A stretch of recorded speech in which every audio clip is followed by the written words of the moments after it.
সেই প্রেমময়ী রাধারানী আজ কৃষ্ণের সঙ্গে লীলা করছেন। ওমা ঘর করছে কার ঘর গো? আয়ান ঘরণী জটিলা কুটিলার মন্দিরে বসে থাকে। ভক্তের জন্য ভগবান কতখানি কি করতে পারেন। একদিন কি করছেন দেখুন, অভিমন্যু বলে একজন পরম ভক্ত, সত্যযুগে লক্ষ্মী আর নারায়ণ দুজনে বসে আছে। আর অভিমন্যু নামে একজন ভক্ত কি করছে না, ভগবানের স্ত্রী লক্ষ্মীকে কাছে পাবেন বলে আজ কঠিন তপস্যায় বসেছে। কেমন দেখুন দৃঢ় বিশ্বাস, আমি পাবো পাবো পাবো। ক্ষীরোদের কোলে চারিদিকে বৈশাখ জ্যৈষ্ঠী মাসের প্রখর রৌদ্রের তাপ, চারিদিকে দাউ দাউ করে আগুন জ্বলছে। আর সেই আগুনের মাঝে মাথাটা নিচের দিকে, পা দুটো উপর দিকে করে সাধনা করছেন। কেমন দেখুন, কেমন কঠিন সাধনা। আগুন জ্বলছে চারিদিকে, মাথাটা নিচের দিকে, পা দুটো উপর দিকে করে কঠিন ভাবে রাখছে। ভগবান আর থাকতে পারে মা? ভক্তের জন্য যুগে যুগে তাকে আসতেই হয়। লক্ষ্মী দেবী বললেন, প্রভু তোমায় এত বিচলিত দেখছি কেন? বলো তোমাকে এমন বিচলিত দেখছি কেন? বলে, লক্ষ্মী তুমি আমাকে ছেড়ে দাও। কেন? বলে, ক্ষীরোদের কুলে আমার পরম ভক্ত আমাকে ডাকছে। প্রভু গোলক থেকে নেমে আসলেন প্রভু নারায়ণ। ক্ষীরোদের কুলে এসে অভিমন্যু নামে যে ভক্ত বসেছিলেন আশিস প্রদান করলেন। অভিমন্যু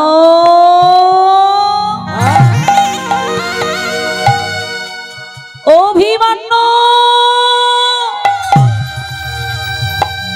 চমকে উঠলেন। কে কে আমায় নাম ধরে ডাকলো? আমি তো এমন কণ্ঠস্বর কোনোদিন শুনি না। কে তুমি? যদি এলে আড়ালে কেন লুকিয়ে রইলে প্রভু? তুমি চর্মনেত্র দুটি বন্ধ করো, আমি তোমায় দর্শন দেব। এই দুটি চর্মনেত্র দিয়ে ভগবানকে দেখা যায় না। অভিমন্যু যেই চর্মনেত্র দুটি বন্ধ করলো, জ্ঞানরূপ নয়নের বিকাশ হলো। আর সেই জ্ঞান নয়নের বিকাশ করতে গেলে সদ্গুরু চরণাশ্রয় করতে হবে। রাধে রাধে। সদ্গুরু না হলে জ্ঞান নয়নের বিকাশ হয় না, অজ্ঞানতম নাশ হয় না। যখনই জ্ঞান চৈতন্য প্রকাশ হলো, দর্শন করতে পারলো দয়াময়। কি দেখলো গো? শঙ্খ চক্র নবদুর্বাদল শ্যামে মুকুন্দ মুরারি। কে দাঁড়ালো? নারায়ণ জয় দীপ হারি, নারায়ণ জয় দীপ হারি, নারায়ণ জয় দীপ হারি, শঙ্খ চক্র গদা পদ্মধারী, শঙ্খ চক্র গদা পদ্মধারী, শঙ্খ চক্র গদা পদ্মধারী, নারায়ণ জয় দীপ হরি, নারায়ণ জয় দীপ হরি, নারায়ণ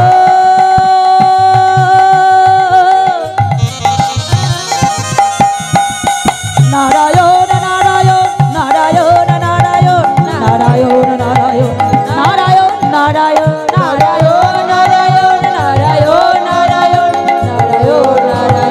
নারায়ণ নারায়ণ নারায়ণ নারায়ণ। দয়াময়, অধমের প্রতি তোমার এত দয়া, এত তোমার করুণা। ওগো করুণাময়, কৃপা করে যখন এসেছেন অধমের দরজায়, ভক্ত মোর কি চাও তুমি আমার কাছে? কি চাও তুমি আমার কাছে বলো? এমন কি চাও যে তুমি আগুনের মাঝে এমন কঠিন ভাবে আমাকে ডাকছো? হে প্রভু, এই অধমের শত কোটি কোটি ভক্তিপূর্ণ প্রণাম তুমি গ্রহণ করো প্রভু। যেই না প্রণাম করলেন, প্রভু নারায়ণ বলে উঠলেন, বলো বলো বৎস, বলো ভক্ত মোর, কি চাও তুমি আমার কাছে? দেবে তুমি দয়াময়? তুমি যদি দয়ার পরবশ হয়ে থাকো, তাহলে তুমি যখন এসেছো তুমি কি চাও বলো। ভগবান বললেন, আমি ভক্ত কে ভালোবাসি, যুগে যুগে তাই অবতার হয়েছি। আমার এক নাম হলো ভক্ত বৎসল ভগবান। দেবে প্রভু, আমার বড় ইচ্ছা, আমি তোমার স্ত্রী মা কমলাকে নিজের স্ত্রী রূপে লাভ করতে চাই। একই চমকে উঠলেন, আমার এমন কঠিন ভাবে চাইলে কি করে দেবে? কেউ কারো স্ত্রীকে কারো কাছে দান করতে পারে না। ভগবান চমকে উঠলেন, কি তুমি কি চাইছো? মনে মনে চিন্তা করলেন, আমি ভক্তের ভগবান, ভক্তের ইচ্ছা পূর্ণ করাই আমার কাজ। বেশ, তুমি যখন চাইছো তবে এই যুগে হবে না। শোনো, সত্য যুগ চলে যাবে, আসবে ত্রেতা যুগ, ত্রেতা যুগ চলে যাবে, আসবে দাপর যুগ, আর যুগ যুগ যুগান্তর হয়ে গেলে দাপর যুগে তুমি হবে কে গো? তুমি অভিমান্য রূপে আর জন্ম নেবে না। তুমি সেদিন কি হবে জানো? ওই শ্যামা মায়ের ভক্ত হবে, তোমার নাম হবে আয়ান ঘোষ। আর সেদিন তুমি আমার স্ত্রীকে তোমার স্ত্রী রূপে লাভ করতে পারে। হরি বল, হরি বল। বর তো দিলেন, দিয়ে প্রভু চলে গেলেন, কিন্তু নিজের স্ত্রীকে যখন কারো কাছে দান করে দেওয়া হয়, তার মনের গতিটা কেমন হয়? ভগবানের বিরস বদন, গোলকে যখন লক্ষ্মী দেখলেন, দয়াময়, হে প্রভু, তোমার সোনার বদন কেন এমন মলিনী দশা? মলিনী দশা, বলো প্রভু তোমার কি হয়েছে? কিন্তু এ কথা কি করে বা বলে? বলা যায়? বলা কি সম্ভব? কিন্তু না বললে তোমার লক্ষ্মী দেবী শুনবে না। চরণ দুটি জড়িয়ে ধরেছে, বলো প্রভু কেন তোমার বিরস বদন? গেলে তুমি আনন্দ করতে করতে, ফিরে এলে কেন তোমার মলিন বদন? না বললে তো আমি তোমায় ছাড়বো না। উপায় নাই, অনুপায়। অনুপায় হয়ে কমলাকে বললেন, শোনো শোনো দেবী, আমি যে ভক্তের সঙ্গে দর্শন করতে গেছিলাম তাকে আমি বর দিয়ে এসেছি।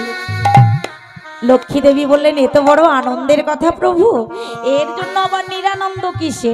বলে, বরটা কি শুনবে তো? কেন আমি নিরানন্দ? বলে, কি বর দিয়েছো বলো না, শুনে আমি তো আনন্দ পাবো। ওমা যেই বললেন, শোনো দেবী, আমি বর দিয়েছি কি জানো?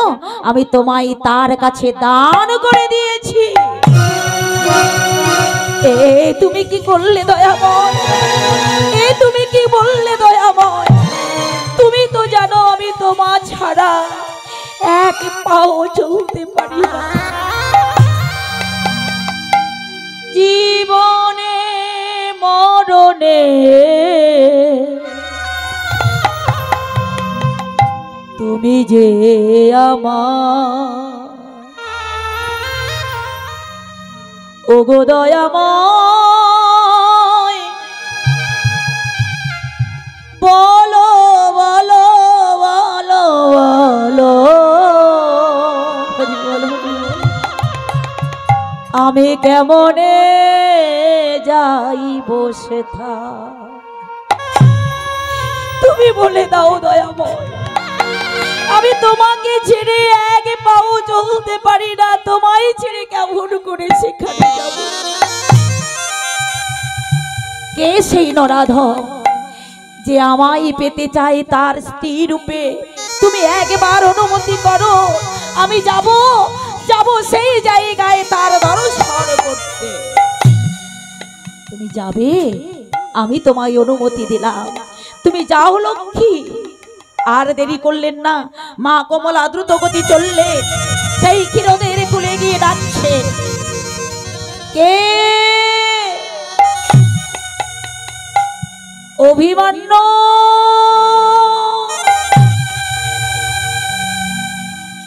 অভিমন্যু চমকে উঠলেন নারী কণ্ঠস্বর শুনে। তুমি কে গো? এমন করুণ করে আমায় ডাকছো, এমন নারী কণ্ঠে আমায় ডাকছো, তবে কি তুমি আমার মা? এসো মা, এসো। আমার মতো অধম সন্তানের প্রণাম তুমি গ্রহণ করো মা। যখন এমনি করে গেলে, যেই বলল মা, চিৎকার করে অভিশাপ দিলেন, ওরে নরাধম, যাকে তুই মা বলে ডাকছিস তাকে স্ত্রী রূপে পেতে চাস কোন অধিকারে? শোন, আমি তোকে অভিসম্পদ দিলাম। সেই যুগে তুই যে যুগে আমায় পাস না কেন, তুই পুরুষ হয়ে জন্ম নিবি বটে, তবে তুই হবি নপুংসক। কোনদিন তুই আমাকে পরশ করতে পারবি না। অভিমন্যু করো জোর করে বললেন, মা, সে তো এই যুগের কথা নয়, যুগ যুগান্তরের কথা। তুমি এই যুগে তো আমার মা, তুমি মা হয়ে সন্তানকে এত বড় অভিশাপ দিতে পারলে? আমিও যদি সত্যই ভগবানকে ডেকে থাকি, আমিও তোমায় অভিশাপ দিলাম, যে মা ডাকে সাড়া না পেয়ে পেলাম অভিশাপ। সেই যুগে তুমি নারী হয়ে জন্ম নেবে বটে, কিন্তু তোমাকে কেউ মা বলে ডাকবে না, মা বলে ডাকবে না।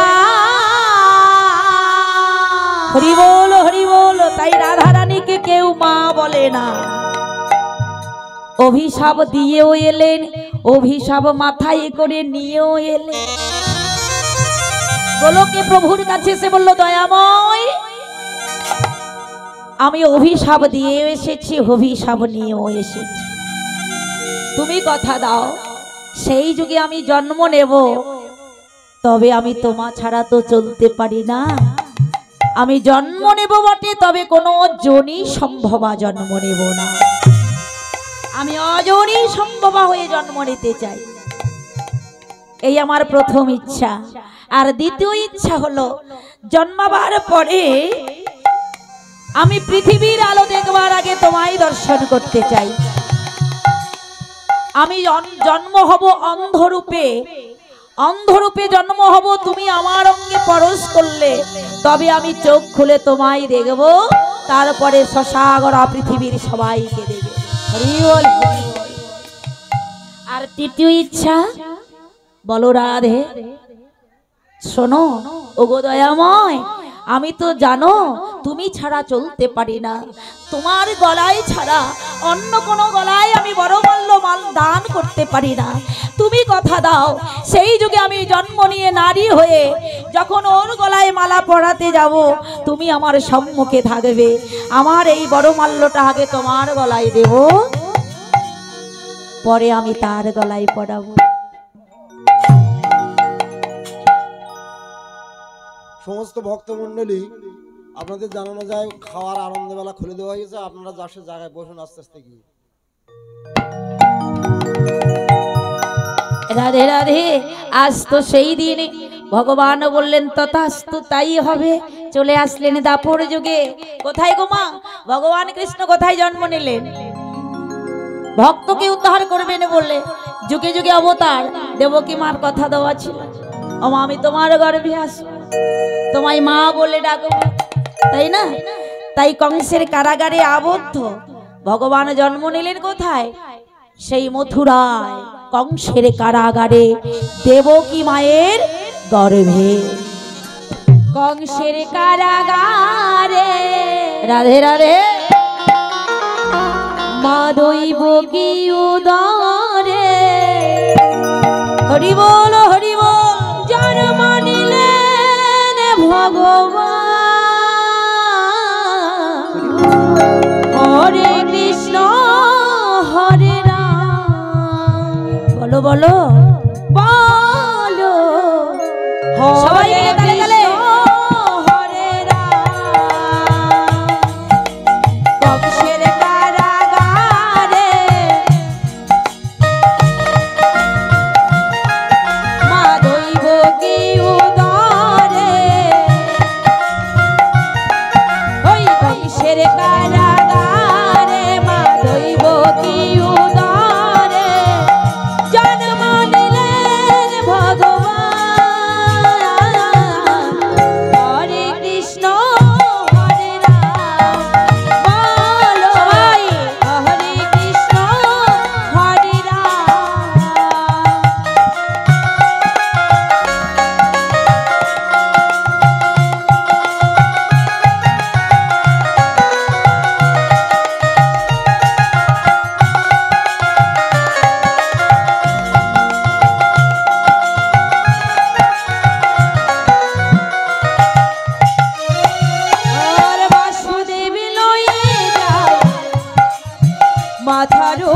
ঘরে যমুনা পার হয়ে মা যশোদার ঘরে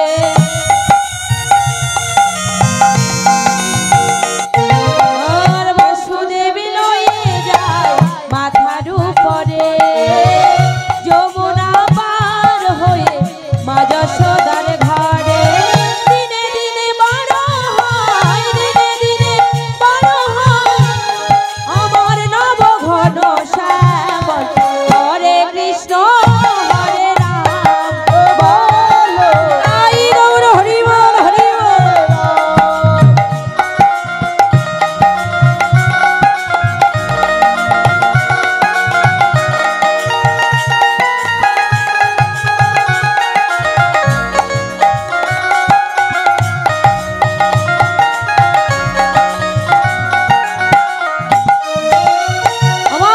ভগবানের এমন লীলা যুগের অবতার আপনি খুলে যায় বদ্ধ কারাগার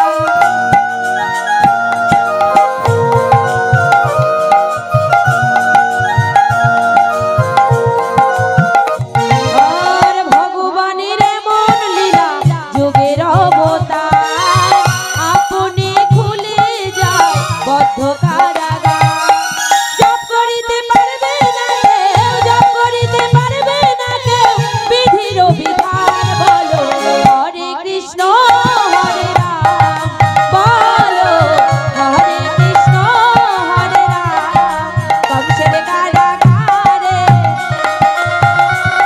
মা দৈব কি উদরে ওই কংসের কারাগারে মা দৈব কি উদরে জন্ম নিলেন ভগবান হরে কৃষ্ণ হরে রাম বলো হরে কৃষ্ণ হরে রাম তাই গৌর হরি হরে রাম বলো হরে কৃষ্ণ হরে রাম প্রেম से कहो राधे राधे রাধে রাধে। ভগবানের কি লীলা দেখেছেন এমনই তার লীলা যে কংসের কারাগার যার হাজার হাজার দরজা বন্ধ ছিল মা সেদিন এমনই লীলা ভগবানের বসুদেব যখন দরজার পাশে আসছে দরজাগুলো আপনি খুলে যাচ্ছে এটাই হলো তার লীলা কেন সকলকে কথা দেওয়া সবার ইচ্ছা পূর্ণ করতে হবে তাই ইচ্ছাময় কি করলেন নন্দ ভবনে এসে উপস্থিত হলেন যমুনা পার হয়ে যাচ্ছে মা তাই না যমুনা যখন পার হতে যাবে যমুনার কূলে এসে দাঁড়িয়ে দেখলে বিশাল দুর্গম যমুনা তরঙ্গে তরঙ্গায়িত হচ্ছে বসুদেব মনে মনে চিন্তা করলেন আমি এই যমুনা পার হব কি করে হঠাৎ ভগবান কৃষ্ণ লীলা ছলে যোগমায়াকে বললেন মা মা গো যোগমায়া মা গো যোগমায়া একেবারে পদ দেখাও মা গো একেবারে পদ দেখাও ও মা তুমি আমার বসুদেব পিতাকে পথ দেখাও নাই যমুনা পার হলেই তো যেতে পারবে না মা কি করলেন ওই বেশে আসলে তো চিনতে পারবে শ্রীগালিনীর বেশ ধারণ করলেন এবার যমুনার পুল দিয়ে বক্ষের উপর দিয়ে চপ চপ করে চলে যাচ্ছে জলের শব্দ হচ্ছে আবার পেছনের দিকে একবার লক্ষ্য করে দেখছে বসুদেব মনে মনে চিন্তা করলেন এই শ্রীগালিনী বোধহয় এই পথে যাতায়াত করে না হলে এত বড় বিশাল যমুনা এখানে একটুখানি জল আর পার হয় বা কি করে সে যাই হোক আমি এদিক ওদিক না তাকিয়ে শ্রীগালিনীর পিছু পিছু বসুদেব যাত্রা করছে আর যেই না পদার্পণ করেছেন যমুনার কোলে এদিকে ভাগ্যবতী যমুনা সেও তো কৃষ্ণকে পাওয়ার জন্য অপেক্ষা করে বুক ফুলিয়ে বসে আছে একটুখানি জল কি আর এমনি হয়েছিল যমুনা ভগবানকে পাবে বলে তার আনন্দে বুকটা ফুলে গেছিল ফুলে উঠেছিল ভগবানের রাতুল চরণ পাবে তাই যমুনা ফেপেছে মহাজন পথ লিখলেন সখ্য প্রসাদ মধ্যাহ্নে জানো যুগ্ন জলা নদী বিনা বসাং পুরান্নে পুণ্যতে কিদাম্ভূতাম অর্থাৎ মহাজন বললেন আজ তো বৃন্দাবনে বর্ষা হয় নাই সখ্য প্রসাদ মধ্যাহ্নে মানে সকালবেলা নয় দুপুরবেলা নয় সবসময় দেখলাম যমুনা অল্প হাঁটুখানি জল আজ তো বৃন্দাবনে বর্ষা হয় নাই তবে যমুনা পূর্ণ হলো কি করে এটাই পুরস্কার। মাগো, যমুনা যে কেন পূর্ণ হয়েছে কথা তো কেউ জানে না। সেই আর এই সেই, বলে এই সেই যমুনা, এই সেই যমুনা, এই সেই যমুনা, এই সেই যমুনা, এই সেই সেই এই সেই যমুনা। বলে ওই যে ফেপেছে কেন, বলে মনে পড়ছে না সেদিনের কথা ছিল, যেদিন গোলকে ছিল বিরজা রূপে। সেদিন তো কথা দিয়েছিল যে আজকের তোমার বাসনা পূর্ণ করতে পারবো না, তাই না? গোলকের রাসের সময় বিরজা হয়েছিল, কি হয়েছিল না রাস মণ্ডলের চারিপাশে দ্রব্য হয়ে গেছিল, জল হয়ে গেছিল। রাধারানীর অভিশাপে সেই বিরজা আজ জল রূপে তাকে যুগে যুগে প্রবাহিত হতে হচ্ছে। বৃন্দাবনের যমুনা, আর সেই যমুনা হলো নবদ্বীপের সুরধনী গঙ্গা। আর আমাদের দেহের মধ্যে সেই গঙ্গাটা কোথায় গো? জিহ্বার নিচে জল থাকে না, কথা বললেই দেখেছেন অগলতে জল চলে আসে। এটাই হলো বাস্তব জগতের সেই যমুনা। এই যে জিহ্বার নিচে বহে নদী কায়া গঙ্গা জল, এখানেই সেই গঙ্গা জল, সেই গঙ্গা হলো বইছে। এই তো সেই গঙ্গা, বৃন্দাবনের যমুনা, নবদ্বীপের গঙ্গা। বলল প্রভু আমি তোমার চরণ পাবো কবে? বলে যেদিন আমি ত্রেতাযুগ শেষ দাপর যুগ অবতারে, আমি সেদিন কি হব জানো? বলে কি হবে? কৃষ্ণ অবতারে আমি, কৃষ্ণ অবতারে আমি, কৃষ্ণ অবতারে আমি হইব অবতার, অবতার কৃষ্ণ অবতারে আমি হইব অবতার, অবতার। আর সে যুগে করিব তোমার আশা পূর্ণ।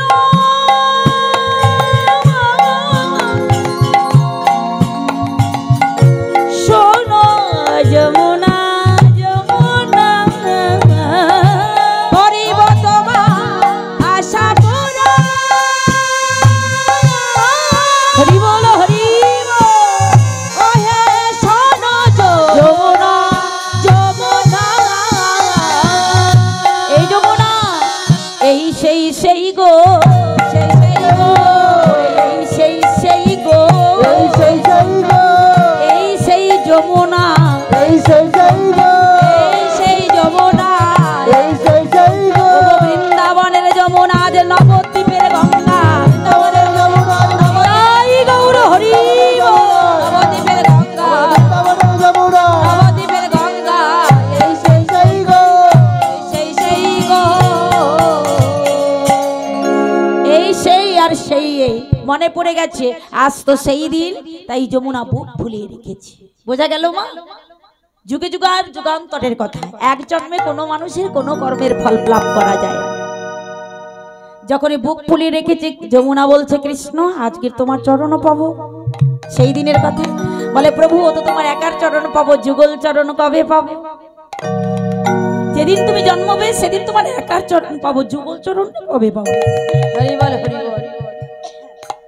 ভগবান বললে আমি যখন নন্দ ভবনে বড় হব, লীলার ছলে শ্রীমতী রাধারানী তার অষ্ট সখীদের নিয়ে যেদিন আমি নৌকা বিলাস করব, সেদিন যুগল চরণ তোমার বক্ষে দিয়ে তোমার আশা পূর্ণ করব। হরি বল, হরি বল। তাই বসুদেব যখন মাথায় নিয়ে যেই পা দিয়েছে যমুনার জলে, অমনি পা পিছলে ভগবান কৃষ্ণ কি করলো? কি করলো মা? দুটি বাহু প্রসারিত করে যমুনা, ও যমুনা, চিৎকার করে ডাকলো যমুনা, ও যমুনা আমি তো এসেছি। চরণ দুটি জড়িয়ে ধরে যমুনা বলল দয়াময়, আমার আর আনন্দের সীমা নাই। বক্ষে জড়িয়ে ধরলেন প্রভু গো, আমার তাপিত প্রাণ শীতল করিব, আমার তাপিত প্রাণ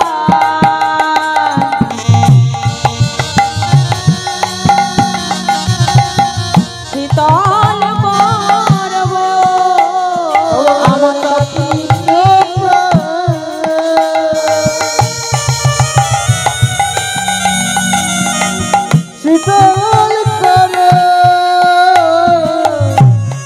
বলে এ জনমে নয়,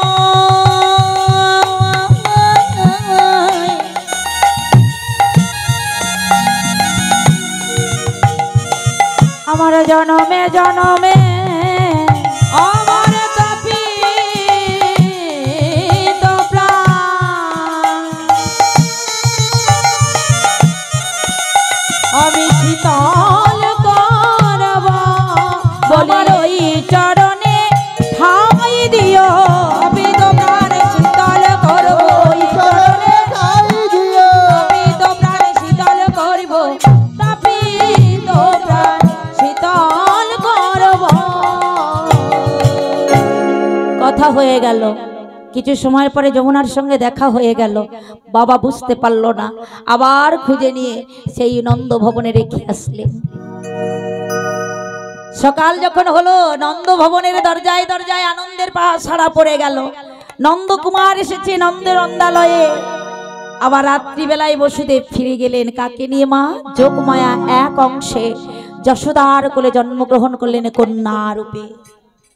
আর সেই কন্যাকে নিয়ে বসুদেব চলে গেলেন সেই রাত্রিতে কংসের কারাগারের মধ্যে। যেই গেলেন চারিদিকে দাড়ি প্রহরী জেগে গেলেন। দরজা যেমন বন্ধ ছিল তেমনও হলো। সারা পড়ে গেল যে কারাগারের মধ্যে জন্ম হয়েছে সেই সন্তানের। কাঁদছে হুয়া হুয়া করে। কংসের দরবারের খবর গেল। কংস দাদা দুর্বার গতিতে ছুটে আসলো কারাগারের মধ্যে। এসে ভয়ে ভয়ে কম্পিত হৃদয়ে একবার উকি মেরে তাকিয়ে দেখলেন পুত্র নয় কন্যা রূপ করেছে ধারণ। অট্ট হাসিতে ভরিয়ে তুললেন কংস। ওরে দুরাচার, ওরে দুর্বার, পুরুষ হয়ে আসলে চিনতে পারবো বলে কন্যা রূপ করেছিস ধারণ। পুত্র হোক আর কন্যা হোক তোর নিস্তার নাই। দেবকী আমার কোলে দে। না দাদা, তুমি আমার সামনে এমন করে আমার সন্তানগুলোকে আর মেরো না, এমন করে আমার সন্তানকে আর মেরো না। একটা নয় ছয়টা সন্তানকে মেরেছো দাদা গো। এ তো পুত্র নয় কন্যা রূপে এসেছি, এ তো তোমার মৃত্যু হবে না দাদা। কংস বললেন দেবকী পুত্র রূপে আসলে আমি চিনতে পারবো বলে কন্যা রূপ করেছে ধারণ। দে আমার কাছে দে, দে বলছি। বসুদেব বলল দেবকী দিয়ে দাও। তুমি পারবে না, দিয়ে দাও, দুরাচারের কাছে দিয়ে দাও। দেবকী মা তো জানে না, জানে তো বসুদেব যে আমার ছেলে আমি কোথায় রেখে এসেছি। সেই কন্যাটাকে হাতে নিয়ে আস্তে আস্তে পাথরের গায়ে আছাড় মারবে বলে যেই ঠ্যাংটা ধরে ঘোরাচ্ছেন শূন্যতে, ঘোরাতে ঘোরাতে চিনতে চলে গেলেন। হাত থেকে ছাড়িয়ে স্বর্গে গিয়ে অট্ট হাসিতে ভরিয়ে তুলছে। দুরাচারী কংস, তোমার নিস্তার নাই, তোমাকে বধিবে যে গোকুলে বাড়িছে সে।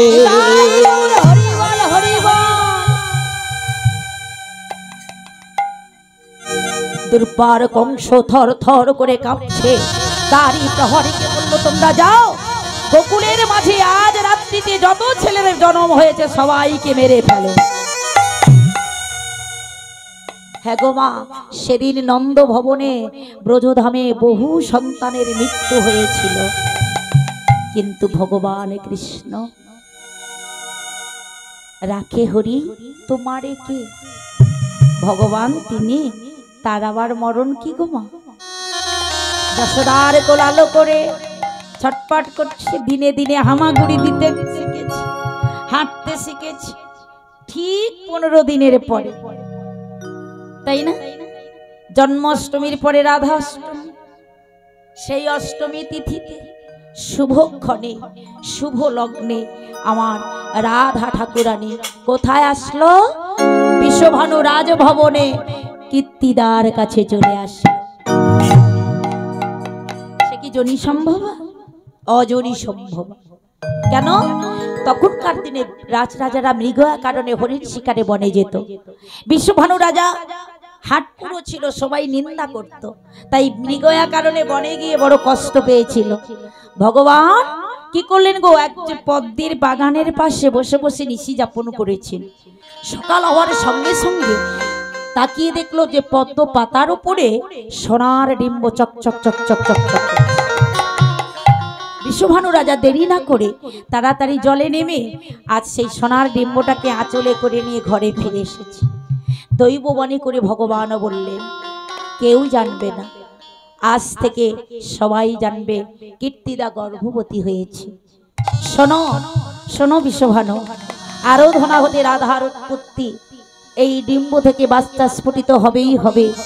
আজ থেকে তোমার আরাধনা, তুমি এমন করে আরাধনা করবে যে স্বয়ং রাধারানী তোমার কাছে আসবে।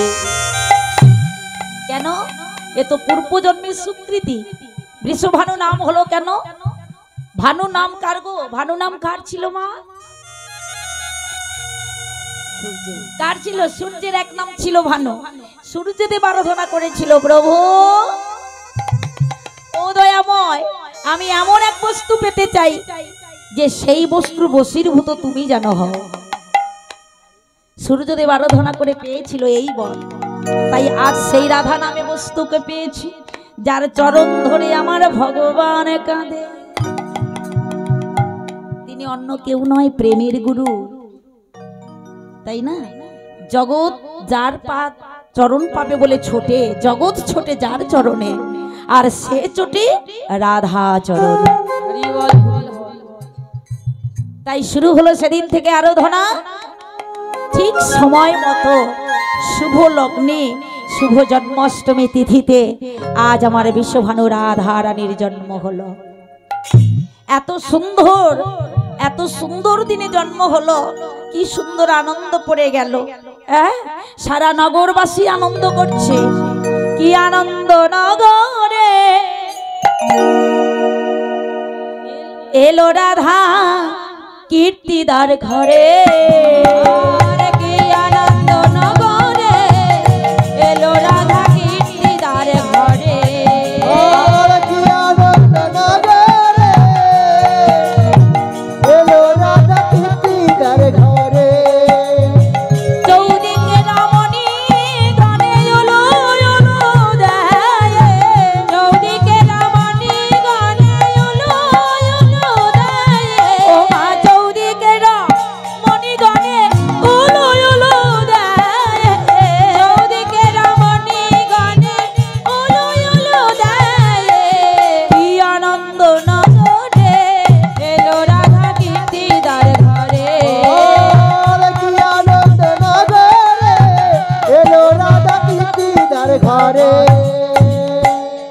আনন্দ হলো, এত আনন্দ তার সীমা নাই। এত আনন্দের মধ্যে একটুখানি নিরানন্দ। কি গো? নিরানন্দটা হলো অন্ধ, অঙ্গহীনা, সবাই বলা বলি করছে মা।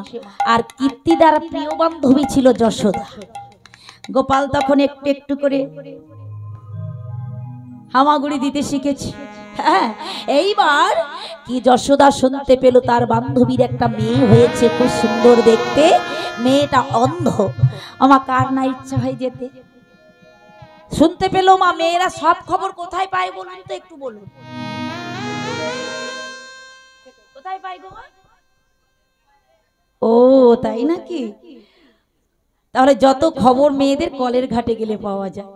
এইবার যশোমতী গোপালকে ডেকে বলছে, গোপাল